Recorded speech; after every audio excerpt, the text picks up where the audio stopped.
Welcome! Your Fearless Aging podcast is taking off.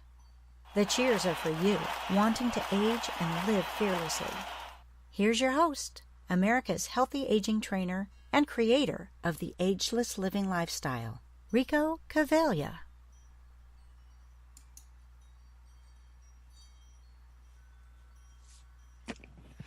Hello, this is Rico Cavaglia, America's healthy aging trainer and creator of the Ageless Living Lifestyle.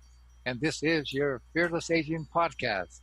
And in this episode, I want to talk about compassion, because this is something that's so important, and it's something that I'm learning about and trying to learn to become more compassionate myself.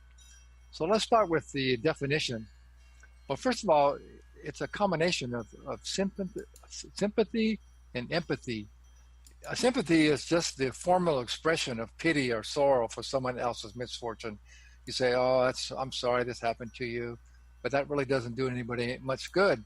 And then empathy is sympathy, but it's also having the ability to understand and kind of share the feelings of another, to make the person know that you understand what they're feeling. But again, that doesn't really help a whole lot. So compassion is a combination of sympathy and empathy. And the spiritual meaning of compassion is not to only feel for others, but to do something about it. In other words, you have to change how you're living and help to change how other people are living. So people that are experiencing some big misfortune, that we actually have compassion about it and we're actually helping them out. And so it's also about being more compassionate to ourselves and learn to love ourselves more and to love our lives more. And fortunately, there are many more compassionate people in the world than there are people who care only about themselves, such as many of the world leaders today and some of the big corporations, like all they care about is their bottom line and how much money they make. And there are many organizations that are making a big difference with showing lots of compassion.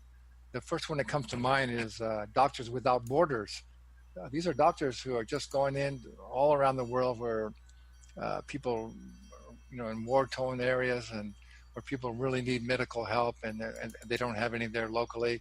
So these are people who are really being compassionate or really reaching out to help their brothers and sisters. And there's so many more humanitarian groups and people that are doing some really compassionate things around the world. So I think we slowly are becoming a more compassionate people and more compassionate world. The spiritual teachings that I study say that compassion is the number one thing that we need more of on planet Earth. That's the main reason. That's the main thing that we're lacking is more compassion. There's absolutely no reason why there should be any hunger, any poverty. There should be no reason why we're still fighting and having wars and killing each other. It's just really insane. You would think that we have advanced enough spiritually to know that we are all brothers and sisters and that we are all just one group of human beings on this planet and that we're all equal and that we need to just work together.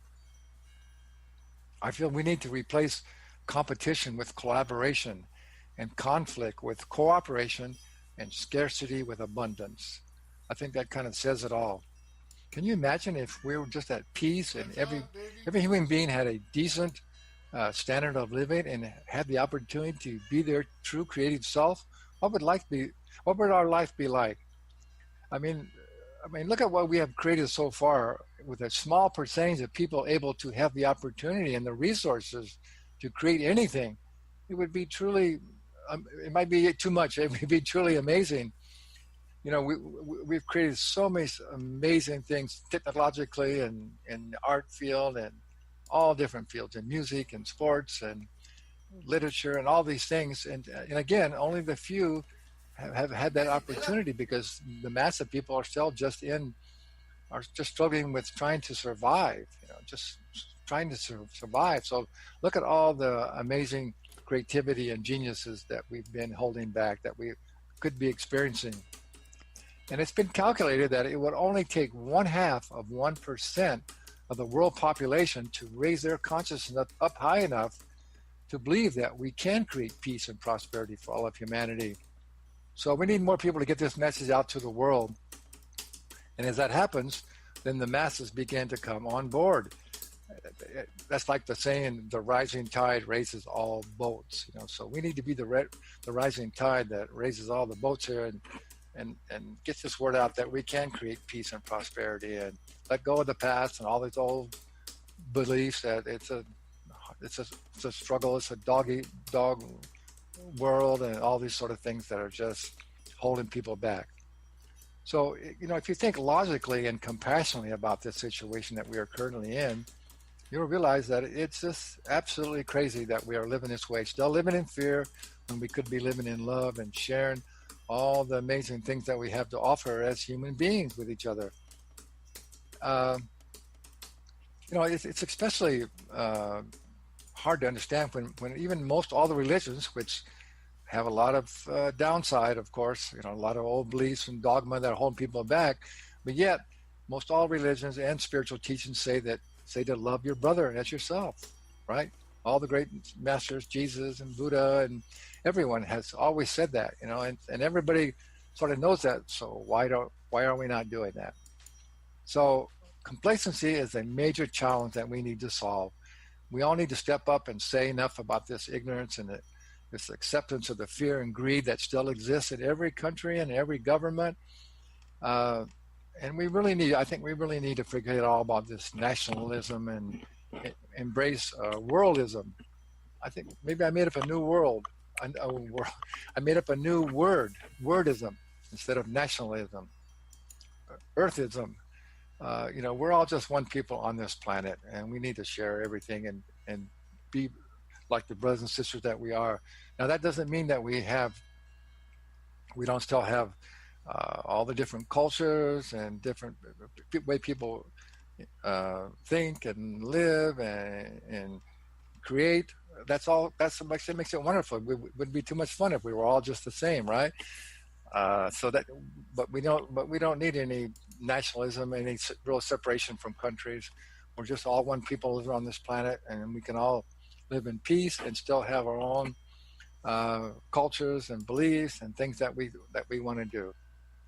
So, I have to admit, that's the reason I'm talking about this, because I have to admit to being less than compassionate in the past. Now, I think I've always been a very honest and fair and kind person, but I just haven't been that compassionate. I've just really been, as a younger person, wrapped up in what I was doing and thinking about myself and my friends, and not really being all that considerate, maybe of other people or other countries or other ideas, and just I think I've always been kind, but maybe not really compassionate, to where we're going to step up and actually help to make things better for everybody else. And I also want to relate this to my wellness coaching and my training business. I have to say, that when you've creating a high level of fitness and health and concern for our environment and all these things are a priority in your life, as I have, it's difficult not to be critical of those who have not. And I admit that I've been guilty of this. Not that I feel superior or better than anybody else, but I'm definitely critical and people who are not taking care of themselves and not being healthier, because they are creating a burden on our society and also not respecting our environment. But we have to, again, everybody's in a different place. Everybody, I think, if they had the choice, well, we actually do have a choice, but if they realize they have the choice, everyone wants to be their very best self. They want to do good. They want to be successful. They want to be happy. They want to be kind. And so whatever experiences that we all have had that create, our circumstances and what we're thinking and believing right now, it's just the way it is. So we have to be more compassionate for people who are not doing as well as they could and not making the contribution that we need to. So I think this type of responsibility and awareness lifestyle will, as more people begin to understand this, will offer so many personal benefits as well as the social benefits. And it'll make a big difference when everybody becomes more compassionate and realizes that everybody's where they're at, and all we can do is try to help be the best that we can be, and get out and get our and educate people and educate our young people, and get these kind of messages out so more people will be able to come on board. So again, everybody wants to to live a high enlightened life if they only they knew how. So I'm trying not to be so critical of others anymore, and instead of complaining and criticizing people, we need to help to raise up their consciousness as to what's possible for themselves and for all of humanity and for us as well.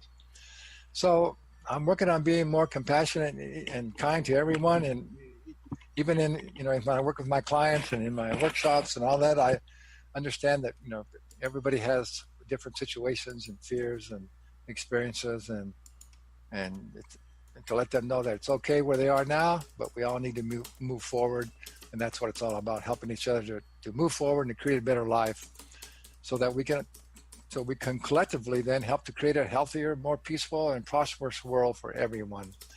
So that's what I'm trying to focus on now in all my trainings and all my interactions with clients and people, and all of my writings and podcasts and all the people that I can deal with, is to be more compassionate and get this message out to the world, so that we all can contribute to creating this amazing world that we could be having. I mean, it's already an amazing world, but just think how it would be if we really were at peace and we're just cooperating.